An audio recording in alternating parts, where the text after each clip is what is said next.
Current Affairs. This is Akashvani. In the weekly program, Current Affairs, now we bring you a discussion on additional tariffs imposed by US and India's national interest. The participants are Dr. Ranjeet Mehta, CEO and Secretary General, PhD Chamber of Commerce and Industry, and A.K. Bhattacharya, Economic Analyst. Moderator is Gouran Dhawan. Hello and welcome to our program. Today our topic of conversation is going to be a discussion on additional tariffs imposed by the United States of America and India's national interest. We are delighted to have in the studio with us for this conversation Dr. Ranjeet Mehta, who is the CEO and Secretary General, PhD Chamber of Commerce and Industry, and Mr. A.K. Bhattacharya, well-known economic analyst. Gentlemen, welcome to the program. Thank you. I think when we talk of opportunities and whether it's about inner introspection or seeing this as bringing in innovation, the Prime Minister has also been very categoric that ease of doing business is very high on his priority list, trying to get people in, attract investment there, and he's a big relationship builder. Let's listen to him. मूल में हमारे banking reforms है, ये दिखाता है कि हमारी economy के पिलर्स कितने मजबूत हो रहे हैं. साथियों, बीते दशक में हमने फियर ऑफ बिजनेस को ईज ऑफ डूइंग बिजनेस में बदला है. जीएसटी के कारण देश में जो सिंगल लार्ज मार्केट की व्यवस्था बनी है, उससे भी इंडस्ट्री को बहुत फायदा मिल रहा है.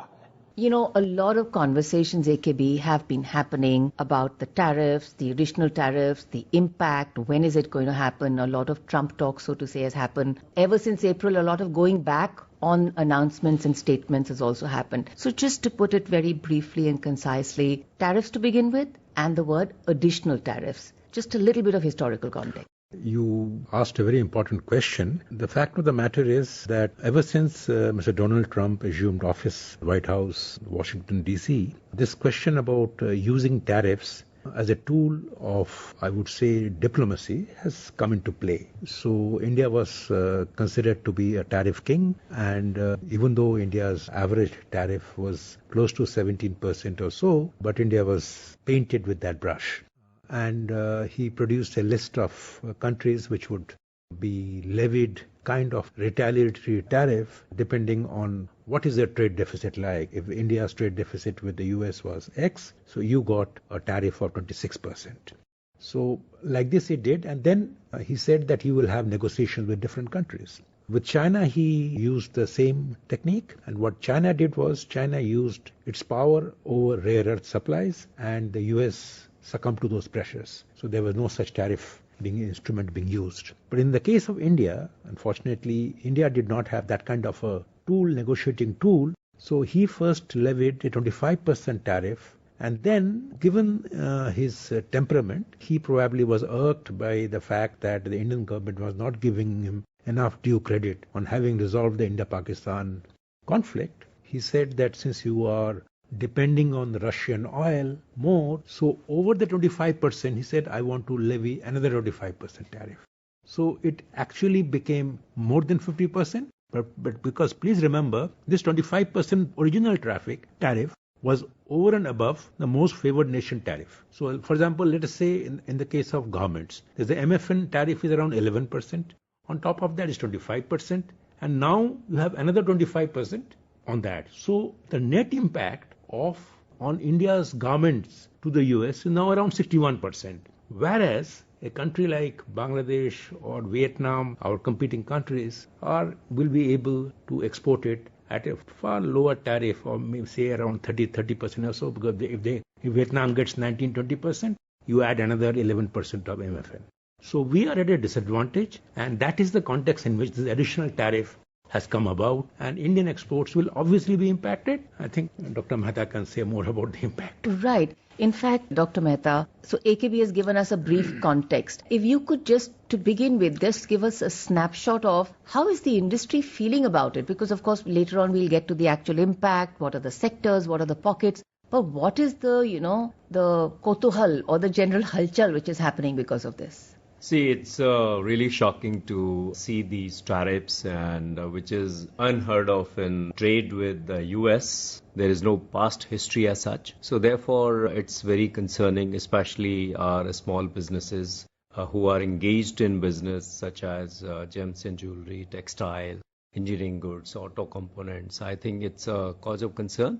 Immediate impact is very high because people have the orders pending, and the supply chains have been disrupted, especially till 25%. That was still to some extent people would have really bargained. However, when it is 50%, then there is no scope. So that means the business is not there anymore. You get outpriced. You get out of the market. You get out of this export market.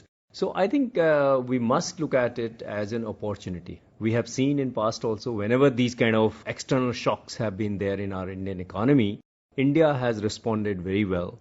Look at the example of COVID, how we had come out of it and how we became the vaccine of the world. So same way, I think that these are the challenging times. I think Indian industry must create that internal innovation ecosystem, and our macroeconomic fundamentals are very strong. Indian economy is very robust, and we are the fastest growing economy in the world and going to be the third largest economy maybe within 2 years or so. I think that with 1.4 billion people, one of the largest market in the world, so probably we have high domestic consumption. These are definitely very concerning and immediate impacted very much on the small businesses. In fact, for them, anyone who is dealing in textiles, for them, this is the end of the road as of right now. I think government is we are also engaging with the stakeholders, with the industry, whoever has been affected. However, we need to see that, these kind of situations, we have to see the diversified market. We have to use this as an opportunity so that we can diversify our supply chains. One good thing has happened that India has already entered into a very comprehensive FTA with UK. So this is first such very comprehensive FTA where we have done with a matured economy, advanced economy like UK. And at the same time, we are also in very advanced discussion with the EU. These are the markets which right now we must focus, but it will take some time. Right. For people to really explore these opportunities in new markets. Right. So what we're also hearing you say, Dr. Mehta, is that you have faith in the robustness, the resilience of the Indian industry as a whole, and also you're looking at it as an opportunity. Yes. AKB, doing a pullback, wanting to understand from you in terms of the government stance. I think the MEA has taken out a very, very beautiful response to this. It talks about the double standards being exhibited, that, Russian oil is a major source of energy production in the EU. Turkey is taking so much. The US by itself is taking so many other things from which they really need, which they're not getting from anywhere else. So I think somewhere to say that this holds, so it's less than it doesn't seem like a policy measure, but seems like a targeted measure. You are absolutely right. I mean, tariffs have been used as an instrument of sanctions for the first time. I mean, never before tariffs have been used as an instrument of sanctions against a country. India has been targeted to pay a price for taking oil from a country selectively, because if you are looking at the country that imports a larger amount of oil from Russia, it is China. But China doesn't pay that tariff. Right. Even though China gets more Russian oil than India. Right. So it is using of tariff as a sanction selectively. So there's a double whammy there. Now the question is that how do we reach here? And in my view, there is a danger there, and one is really heartened by some of the statements that you mentioned about the Minister of External Affairs and some of our leaders. The important point here is this is the time where we cannot paint ourselves into a corner. Now there will be a kind of a temptation for us to go and embrace the Russians or go and embrace the Chinese. But I think it will be better to continue negotiating with the US, because if the US is doing it, it is doing it because of a certain reason. Now if its problems with Russia ends, tomorrow US will not have that same problem with us. And India-US strategic ties have had got a much long experience. So for one tariff issue, yes, it has hurt us very badly, but I think it is time not to change course and try to see in what way we can negotiate with the US a little more skillfully and extract the right kind of benefits for the Indian economy. That's number one. Right. And number two, what I would say is this, as Dr. Mehta pointed out, that we must actively explore other foreign trade agreements. EU is on the cards. A review of the ASEAN Comprehensive Economic Cooperation Agreement is on the cards. I think we should try to see in what way the rules of origin rules can be changed or modified to our advantage and use the UK trade agreement as the model for a similar agreement with EU. Yes, there is a problem now that we have got a 50% tariff, so our negotiating stance with the EU as well as with the ASEAN will be slightly compromised, but I think nothing is lost. Yes, there is a temporary setback, but engaging with the US, engaging with the world with more such trade agreements is the way forward. And of course, there's domestic policy reforms we can discuss later. Right. You did, AKB, talk about stances and India's stance. Now, I see it as a stance in three areas. One is a political stance also. Political messaging is there. There is an economic stance. And there's also a value-based stance. I think somewhere to say, penalties for a breach. And a breach, what is the breach which has happened? It's India's sovereign decision. It is India's ability, strategic autonomy. That's not a breach. So why a penalty? So I'm saying use of the words, as you said. Absolutely. I think what is the difference between the Russian oil price and the crude oil that is available in the market, in the non-US market? The difference is $2 per barrel. Now, is it such a big advantage to the Indian economy? On the contrary, it has helped keep a kind of a tight control over the global oil prices. Now, that has been completely overlooked, an advantage of which has been gained by European and the Western economies, number one. Number two, if you look at the historical data, Indian oil imports from Russia has actually been declining. From February, it was 40% of our total imports were from Russia, and today it is 35%. So it has come down. With the US, which has imposed this tariff, our share, their share in our total imports has gone up from 3% to 8%. So the question is, all these facts and data should come out and say that if you are penalizing a country of India's size and diversity, complexity, and the world's largest democracy, and you talked about the value base, then what is the rationale of choosing India? Is there something else that is happening? So that is something that needs to be discussed and debated in open public forums. I think it's interesting. Is there something else that is happening? Is this posturing and stance taking not only about data, not only about rationality? Is there something else? And you're right, there are conversations happening. And I think as a part of the fallout, it's natural because when you look at the logic, rationale and data, very little is supported in so many areas. Mr. Piyush Goyal in Parliament as Minister of Commerce and Industry has also spoken of the possible impact that this could have on Indian industry. Let's listen to that. सरकार हालिया घटनाक्रम से होने वाले प्रभावों का परीक्षण कर रही है। वाणिज्य एवं उद्योग मंत्रालय निर्यातकों और उद्योग सहित सभी हितधारकों से संवाद कर इस विषय पर उनके आकलन की जानकारी ले रहा है। सरकार हमारे किसानों, श्रमिकों, एंटरप्रेन्योर्स, उद्यमी, निर्यातकों, सूक्ष्म, लघु और मध्यम उद्योगों और उद्योग जगत के सभी हितधारकों के कल्याण की रक्षा और संवर्धन को सर्वोच्च महत्व देती है। हम अपने राष्ट्रीय हितों को सुरक्षित करने और आगे बढ़ाने के लिए सभी आवश्यक कदम उठाएंगे। So wanting to understand from you, Dr. Mehta, the industry is braced for, so we are talking of a possible impact. And I think he also talks about taking different stakeholders together for conversations. These conversations are happening in industry bodies? We have been interacting with the Ministry of Commerce, especially with the Honorable Minister, Mr. Piyush Goyal, on a regular basis.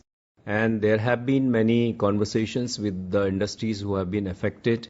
And we will definitely, government is also trying to find out a way, and we have also suggested, as Mr. Bhattacharya also said, that we must engage in dialogue with the US.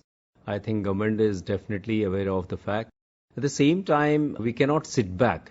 When you are doing a business, then you cannot sit back and relax. I mean, it's the time to explore the new opportunities. That's very important.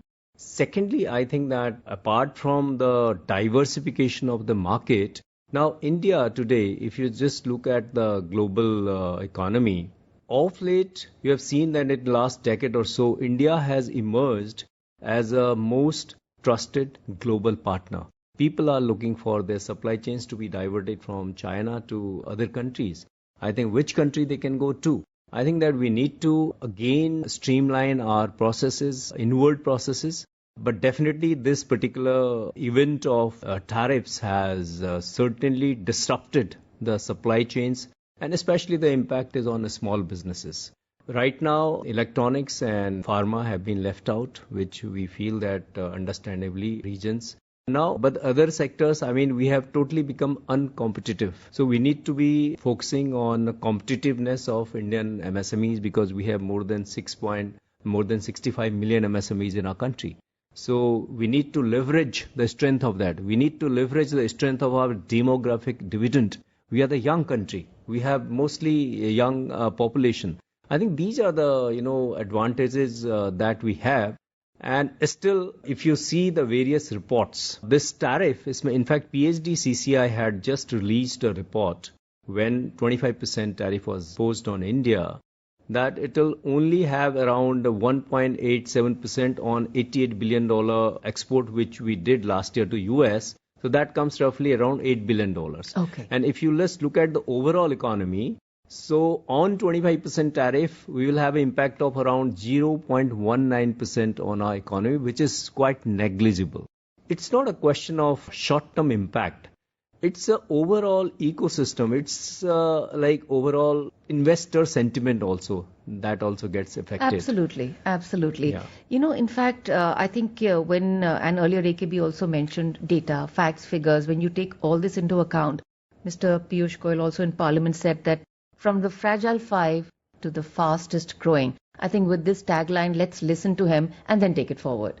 मात्र एक दशक से भी कम समय में Bharat fragile 5 अर्थव्यवस्थाओं में से निकलकर दुनिया की सबसे तेजी से बढ़ती प्रमुख अर्थव्यवस्था बन गया है।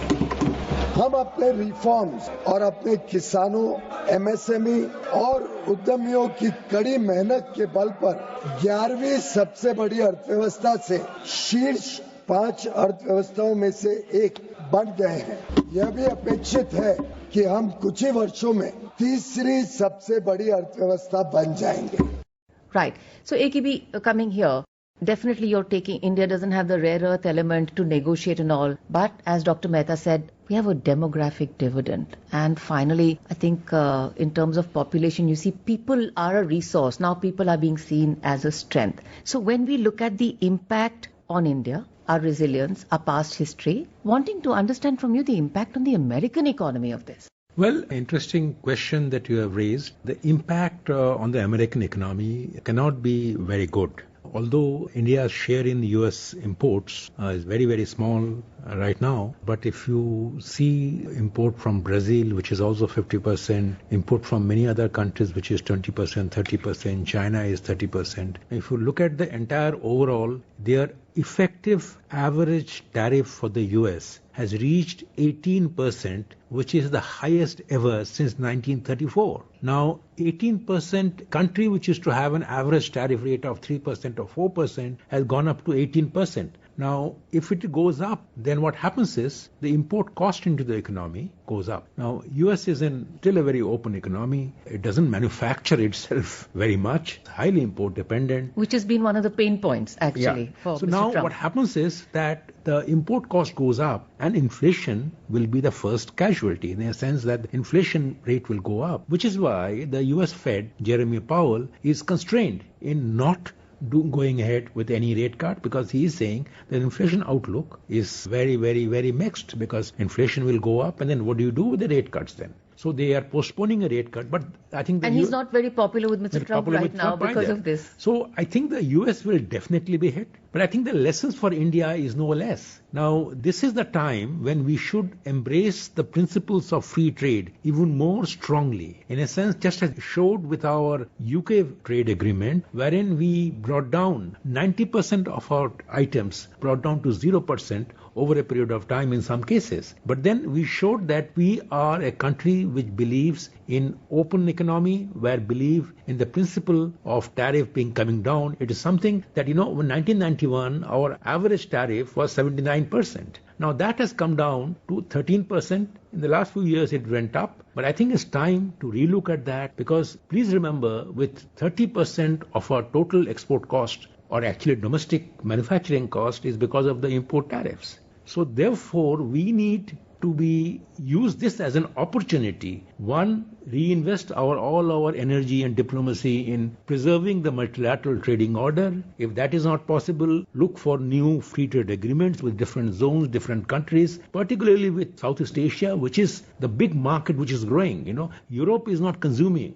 UK is not consuming. It is the Southeast Asian countries which will be consuming in large numbers. So we need to connect with them with a better Southeast Asian trading agreement. And finally, we need to make doing business, the ease of doing business, more easy, which is a stated policy commitment of the government. And that is a time when we can attract more investment for the Indian market. It's a bonus in my view. So I think we should not look at it as Dr. Mehta said. It is not really a crisis, but it is an opportunity for domestic policy reform, engaging with more countries with open trade, and not going back in time and raise your tariff walls. Right. In fact, sometimes, certain politically uncomfortable decisions and certain decisions get fast forwarded and fast tracked, not because intent was not there earlier. It's just that sometimes circumstances compel you to take that action fast and quickly and take it forward. And I think this is what is also Absolutely. An opportunity, what you're saying, that this is the time now. It's always been intended to have reforms, but let's move it fast. Before we come to you, Dr. Mehta, to understand opportunities a little more and additional partners that we have, I think when we talk of opportunity, Mr. Goyal has also spoken about how it's an opportunity for us for innovation. And, we are known to be a very innovative country. अंतर्राष्ट्रीय संस्थाएं और अर्थशास्त्री भारत को वैश्विक अर्थव्यवस्था में एक bright spot के रूप में देखते हैं। भारत वैश्विक विकास में लगभग 16% का योगदान दे रहा है। पिछले दशक में सरकार ने भारत को विश्व की विनिर्माण केंद्र के रूप में बढ़ावा देने के लिए मेक इन इंडिया के अंतर्गत परिवर्तनकारी कदम उठाए हैं। भारत की युवा कुशल एवं प्रतिभाशाली वर्कफोर्स भारतीय उद्योग की इनोवेशन और प्रतिस्पर्धा की क्षमता को निरंतर मजबूत कर रही है। So, Dr. Mehta, when we talk of opportunities, and before that, AKB also said, let's look inwards. Policy reform. So your inputs on, because industry has been wanting so many policy reforms for so long. So can the industry actually, in a lot of individual little pockets which are affected, go a little above and see it beyond as an opportunity? Do we have that resilience and that vision as an industry body? Definitely, if we talk of the reforms internally, we have seen that GST has been one of the most important reforms in Indian history so far. However, there are some streamlining needed in GST still, and also in personal income tax and all these things. I think those things really we need to have a look. Our government needs to have a look at it, because, ultimately, why Indian wealth should go out of India? They should be investing in India. So for that, I think we need to make it more attractive. And government has rightly come out with 15% tax for the new businesses who are going to start in India. That was a very welcome tax, and corporate tax has been brought down to 25%. However, the tax on high net worth individuals remains very high. I think so I think that these are the things where reforms are needed. At the same time, if you just look at the ranking of the World Bank that time, India was around 130. We brought it down. This government brought it down to 63 in the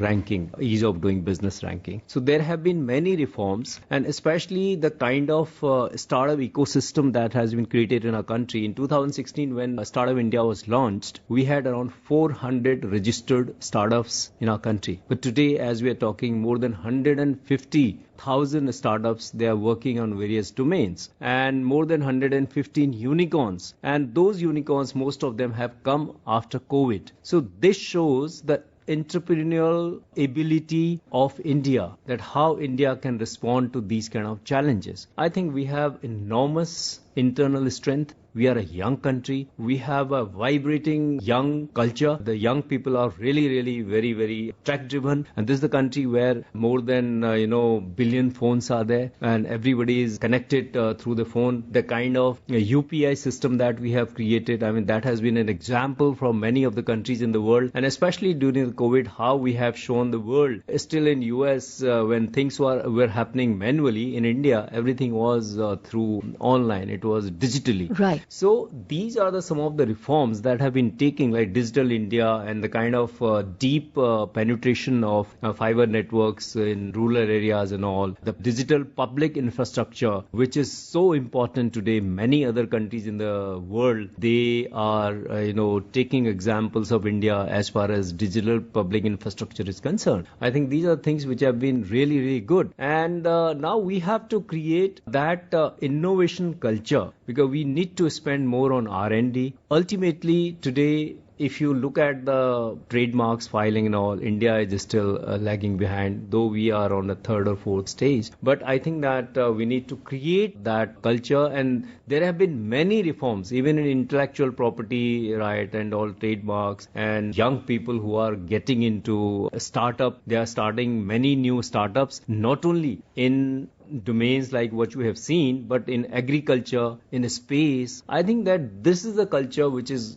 definitely going to take India much ahead, and we need to have that trust in our entrepreneurs. And if you look at, especially, I'll give you one example of COVID. When the COVID started and lockdown was there, I think India had no this PPE kit manufacturing facility. But within 3-4 months, we were manufacturing 8 lakh PPE kits per day. So that's the kind of entrepreneurial ability that we have in our country. I think we need to right now handhold our MSMEs and create that culture and support the industry at the moment. Rest, there is the whole world is a market, and continue talking with the US. You're being a very good representative of the industry body and the industry at large, and I think a lot of messages will go from that. Very, very pertinent points. AKB, coming back right here now to, and I think little pullback in, and we earlier spoke about political messaging and also it's value-based. So the Prime Minister has made a very, very strong statement. His stance has been very clear. Not going to compromise India's interests, which will actually, if we go as per what the US says, is they're going to be hard hit too. So in terms of keeping that, and first let's listen to the Prime Minister before we come back to this. Sure.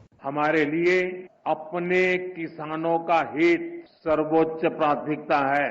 Bharat अपने किसानों के, पशुपालकों के और मछुआरे भाई बहनों के हितों के साथ कभी भी समझौता नहीं करेगा।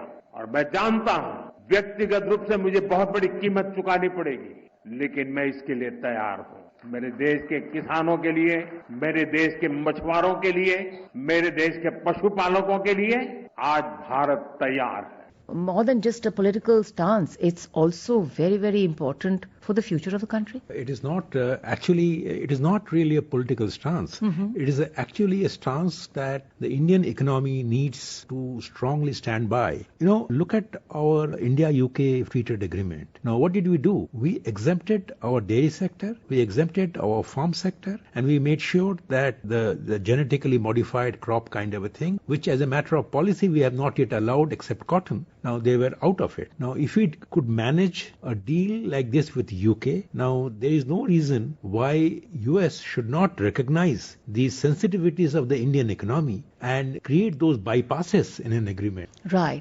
Thank you so much for your inputs. We actually a special thanks for both our guests, Dr. Ranjeet Mehta and Mr. A.K. Bhattacharya. Thank you so much for coming on to our program. Thank you. You were listening to a discussion on additional tariffs imposed by US and India's national interest. The participants were Dr. Ranjeet Mehta, CEO and Secretary General, PhD Chamber of Commerce and Industry, and A.K. Bhattacharya, Economic Analyst. Moderator was Gouran, Dhawan. This program was produced and presented by the News Services Division of Akashvani.